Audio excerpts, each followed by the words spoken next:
Kami mendengar beberapa dari media bahwa menurut yang kami baca dari media tersebut, katanya saudara saksi ini mendapatkan intimidasi dari penyidik KPK.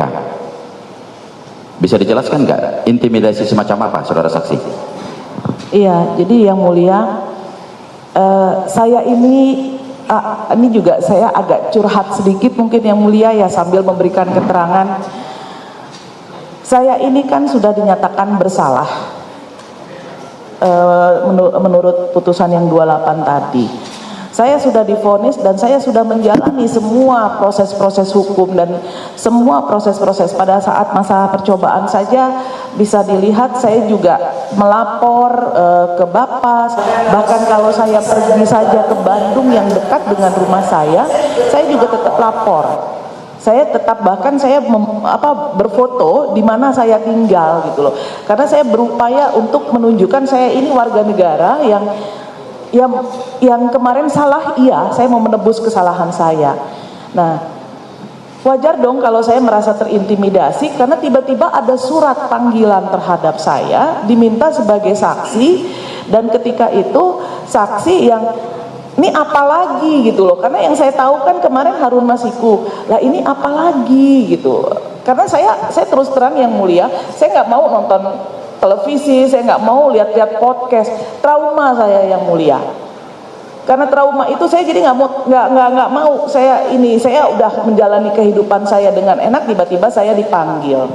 Nah, dan oke, walaupun trauma itu ada, tetap saya datangi kok gitu, dan itu juga saya sampaikan yang mulia kepada penyidik Mas Prayitno itu, Mas, saya terus terang sebenarnya punya trauma terhadap panggilan-panggilan kayak gini. Bu Tio, kenapa harus trauma? Saya bilang, saya ini sudah pernah merasakan dijemput di rumah. Saya bilang, saya lagi enak-enak, saya lagi mau sholat, tiba-tiba saya dijemput, dan habis itu saya nggak pulang sampai dengan 2 tahun 8 bulan. Saya bilang, Mas Prayitno waktu itu bilang, oh saya aja biasa diperiksa Kadif Propam katanya. Iya, Mas Prayitno sudah diperiksa Kadif Propam biasa, tapi saya kan masuk di dalam. Saya bilang, saya merasakan di penjara, saya bilang gitu.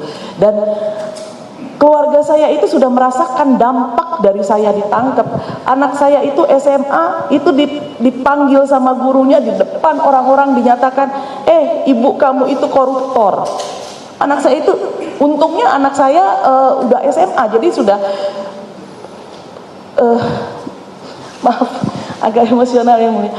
Anak saya bisa menjawab itu, tapi anak saya yang paling kecil itu saya harus sampai bawa ke psikolog, dan baru bisa berubah sifatnya untuk bisa ngobrol dengan orang itu baru-baru ini yang mulia. Jadi ya wajar lah kalau saya itu punya trauma, merasa punya trauma, dan suami saya itu sampai keluar dari kerjaan yang mulia, sehingga benar-benar kami nggak punya kehidupan saat itu. Jadi ya makan tabungan yang ada lah. Coba, Jadi maaf ya, tadi pertanyaannya kan soal intimidasi. Iya, maaf yang mulia. Makanya saya bilang agak cocok. Apakah itu ada? Saya merasa terintimidasi, iya yang mulia. Iya. Tapi karena yang saudara sampaikan tadi kan soal trauma. Iya, kaitannya nanti ke sana, karena abis dari cerita itu kemudian ada rangkaiannya yang mulia. Mohon maaf yang mulia. Boleh? Silakan. baik. Iya. Habis itu yang mulia, akhirnya mulailah pertanyaan-pertanyaan, tapi masih baik. Mas Prayitno bertanya sama saya masih baik, tapi tiba-tiba di tengah ini ada orang yang masuk, yang belakangan saya ketahui namanya Pak Rosa. Datang-datang dia langsung tanya sama saya, Hayat, tolong jelasin Hayat, katanya. Bahasanya seperti itu. Saya langsung tanya, mohon maaf Bang, saya manggilnya Abang ketika itu. Mohon maaf Bang Rosa, Hayat apa ya? Saya bilang gitu. Hayat, udahlah jelaskan Hayat apa Hayat. Saya tuh bingung. Saya bilang, Hayat apa? Saya tolong dikasih clue-nya deh, saya bilang gitu. Saya nggak ada bayangan saya tuh mengenai itu, nggak ada ingatan saya bilang di dalam itu. Terus dia langsung ngomong sama saya, udahlah ayo kita adu deh siapa yang lebih kuat, katanya. Sampai berapa lama sih Bu Tio tuh bisa tahan, katanya. Terus saya bilang, astagfirullah, lillahi ta'ala Ban, saya ini nggak ngerti itu hayat apa, tolong dikasih penjelasan kepada saya. Kalau saya tahu ya saya akan jelaskan, kalau saya mengerti saya akan jelaskan. Sampai saya ngomong, pada saat pemeriksaan saya yang waktu itu saya dijadikan tersangka, saya bilang, jaksa penuntut umum dan ketua Satgas menyatakan paling kooperatif itu saya loh, saya bilang gitu. Nah saya mesti menjawab apa kalau saya tidak tahu, saya bilang. Baik, Ya, gimana? Ya, jadi saya ya udahlah, katanya dia. Sampai berapa lama sih Bu Tio bisa tahan? Lillahi ta'ala Bang, saya bilang. Saya ini sudah menjalani, kalau memang saya masuk lagi, karena begini, ada lagi satu yang bagi saya itu mengintimidasi saya. Saya dibilang, Bu Tio itu berapa lama hukumannya sih? Saya bilang vonis saya 4 tahun. Bu Tio itu penerima itu 4 tahun tuh ini cepet loh, itu ringan loh, itu 4 tahun katanya. Saya bilang, ya saya sih serahkan pada hakim. Kalau bagi saya 4 tahun itu tidak adil bagi saya, tapi ya hakim sudah mengatakan begitu, saya mau bilang apa? Terus dia bilang, bukan berarti Bu Tio nggak bisa lagi loh saya tambah hukumannya. Bu Tio tahu kan pasal 21? Ya saat itu sebenarnya saya nggak tahu pasal 21. Itu pasal 21 Bu Tio bisa saya kenain pasal 21. Dia bilang, ya sudahlah, saya bilang, saya ini saat ini sudah lillahi ta'ala, kalau memang saya masuk lagi berarti Allah menakdirkan saya masuk lagi, saya bilang. Itu benar-benar saya katakan begitu. Nah kemudian dia keluar sambil mukul meja, dia keluar. Nah, yang kemudian lembut sama saya itu Mas Praitno. Sudah Bu Tio mohon dimengerti saja, beliau itu punya pengalaman yang buruk kemarin waktu Bu Tio kasusnya yang lalu. Saya bilang, loh kalau soal trauma sama, saya kan udah cerita sama Mas, saya bilang saya juga punya trauma loh. Saya bilang, saya nggak menikmati uangnya, saya nggak ngerasain apa-apa, tapi saya yang hukumannya paling lama, saya bilang gitu. Tapi saya menjalaninya dan saya menunjukkan kooperatif saya terhadap KPK. Saya datang loh sekarang ini, saya bilang gitu, dalam kondisi saya yang sakit, yang sebenarnya saya nggak boleh, karena saya tahu di luar itu wartawan pasti akan berkerumun, dan saya itu sebetulnya tidak boleh mendekati kerumunan yang banyak, karena saya posisinya gampang tertular penyakit. Dan kalau orang hanya 2 hari, saya itu bisa seminggu, bisa 10 hari. Dan efeknya itu, dan itu terjadi yang mulia, karena habis itu setelah pemeriksaan itu nggak lama kemudian saya itu masuk UGD karena saya tidak bisa bangun. Saya tidur, ketika saya bangun saya langsung pingsan. Itu terjadi berulang-ulang selama 2 hari. Akhirnya saya masuk UGD. Saya harus dirawat, tapi karena uangnya saya persiapkan untuk keberangkatan saya berobat ke Cina, saya minta saya tolong kasih obat saja. Jadi saya diinfus, saya disuntik, saya berobat. Nah, pas pulang dari rumah sakit itu malah yang di rumah saya ngasih tahu, Ibu ini ada surat dari saya nggak tahu nih, dari JNE katanya. Saya terima suratnya, saya buka, ternyata Thank you ya buat teman-teman yang sudah mampir di channel ini, channel kita bersama yang membahas kasus-kasus yang terjadi di bangsa dan negara ini ya. Tadi pertanyaan dari kuasa hukum Hasto Kristianto kalau nggak salah ya, yaitu terkait ya kasus Harun Masiku juga sebetulnya, yang memang orangnya sampai sekarang tak muncul ke permukaan ya. Harun Masikunya nggak tahu kemana ya, tapi Hastonya yang selalu hadir ke sana kemari untuk mengikuti sidang pengadilan terkait perkara ini. Nah, saya tadi juga telah mendengar bagaimana kesaksian dan pertanyaan-pertanyaan yang disampaikan, dan mungkin teman-teman juga mendengarkan. Dan saya rasa saya tidak terlalu jauh untuk ke sana, tetapi kalau kita melihat di sini, apa yang terjadi pada keluarga ibu itu tidak bisa ditimpakan pada KPK. Meskipun tindakan guru pada anak si ibu itu tidak bisa dibenarkan, tetapi harus dipahami bahwa itu semua dampak dari perbuatannya. keluarga damai, jangan korupsi, Bu. Ya.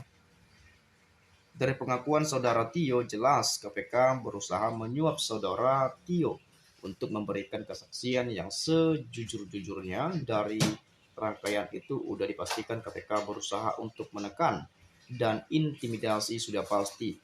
Penyidik KPK si Rosa Biangkerok penyuapan dari awal saya bilang KPK adalah lembaga sarang korupsi pegawainya. Kalau mau keluarga terhormat, jangan jadi koruptor. Kapan perlu koruptor-koruptor harus dimiskinkan dan dipermalukan? Agak jerah, ya. Kalau orang yang sudah urat malunya putus, korupsi, dipermalukan pun ya cuek-cuek aja ya. Sangat sulit mempercayai oknum-oknum penyelenggara hukum mulai dari kepolisian, jaksa, dan hukum termasuk lembaga KPK. Ini penilaian masyarakat Indonesia ya teman-teman ya, saya sampaikan kepada Anda juga ya. Astagfirullah, Bu Tio insya Allah mendengar keluh kesah dan doa Anda.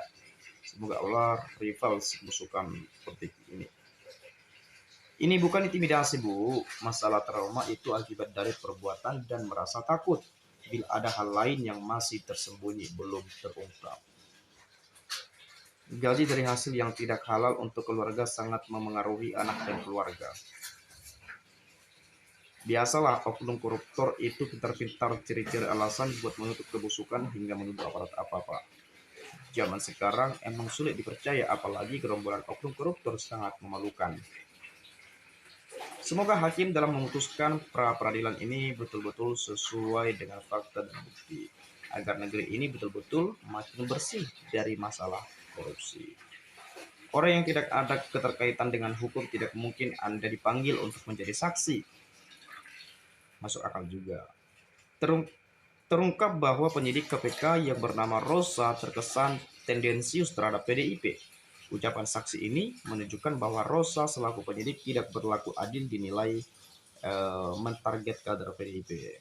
Tindakan Rosa menurut keterangan ibu ini tidak profesional dan proporsional.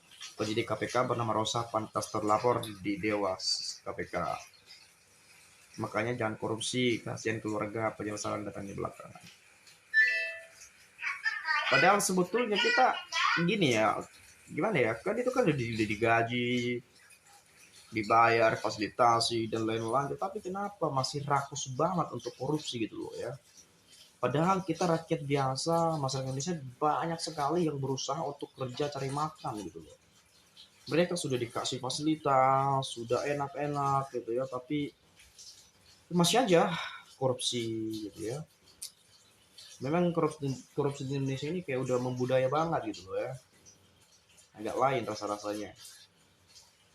Kemudian kalau tidak mau nama baik diri sendiri dan keluarga rusak, jangan melanggar hukum dan aturan. Penyesalan datang terakhir, percuma banyak alasan kalau saja kasus pencurian ayam sudah dimasak oleh warga. Ini manusia yang sudah terbukti perbuatan kotornya dan jelas mengkhianati amanah rakyat di bawah sumpah. Sekarang berkuar-kuar bak malaikat. Inilah wajah para koruptor dan perampok uang rakyat. Sudah terbukti perbuatannya, masih aja berupaya untuk mengelabui penegak hukum. Ingat Ibu Tio, sekali lancung ke ujian seumur hidup, tidak percaya siapa suruh terima uang suap. Makanya jangan korupsi, Bu, agar keluarga tidak malu. Kalau mau hidup enak dengan keluarga, stop cara-cara cari kaya mendadak. Jadi OKB ya, orang kaya baru ya, tiba-tiba orang kaya ya. Seakan koruptor itu juga minta dihargai macam manusia. Trauma, emang siapa sih wanita atau apapun minta-minta dihormati?